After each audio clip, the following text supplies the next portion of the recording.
Mike Simas. I'm the Executive Vice President at the Partnership for New York City. I've been there for just about 10 years now, with a 1-year gap in 2011 when I went to try something different.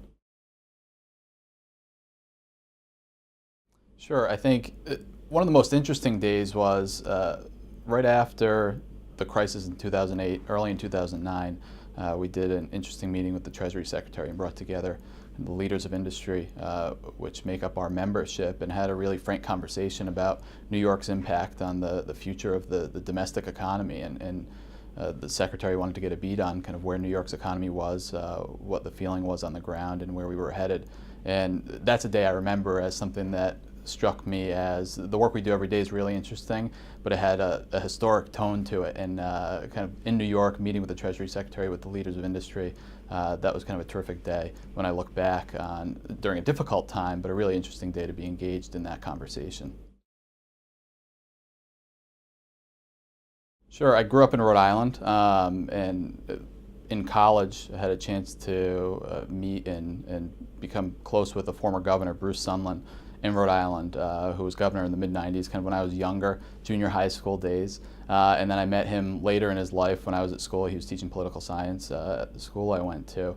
And he's just a unique guy who had this great history of being a successful businessman, a bomber pilot in World War II, a Jewish bomber pilot in World War II, shot down over occupied Belgium. So this great history as a fighter, and kind of always emerged victorious, had a Purple Heart, and then came in and governed Rhode Island during a period of really intense crisis when all the banks in the state collapsed. A third of the state's residents, their assets were frozen, they couldn't access them. So it was this example for me, when I met him later in life, that it was this clear example of executive decision making, and he really decided that for the benefit of the state and about a third of its residents, eliminating access to their deposits, which is a big deal, was the right decision to make. And over the course of a year and a half, they were all paid back. He kind of stood true to his mission.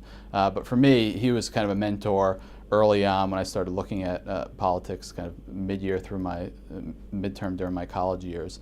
Talking to him about his life, his experience in business, the public sector, in the military, and then having a successful kind of retirement career as a professor, talking about politics and the work he had done. So he's someone that jumps to mind as kind of a personal political mentor. Ideal weekend, I have a 2-year-old, so I try and spend weekends hanging out with my wife and my son, and doing kind of, in the summer it would be going to the beach and hanging out, and that would be the perfect day, as long as the sun's out. In a movie, you gotta go George Clooney, I think, right? That's the dream actor to play you in any movie, right? Yeah, some of the people in the office recently found out that I used to go to a lot of Jimmy Buffett concerts in college, and I think they found that hilarious. So I think that's the most recent example I have of something that came back and people thought was interesting and they didn't expect at all.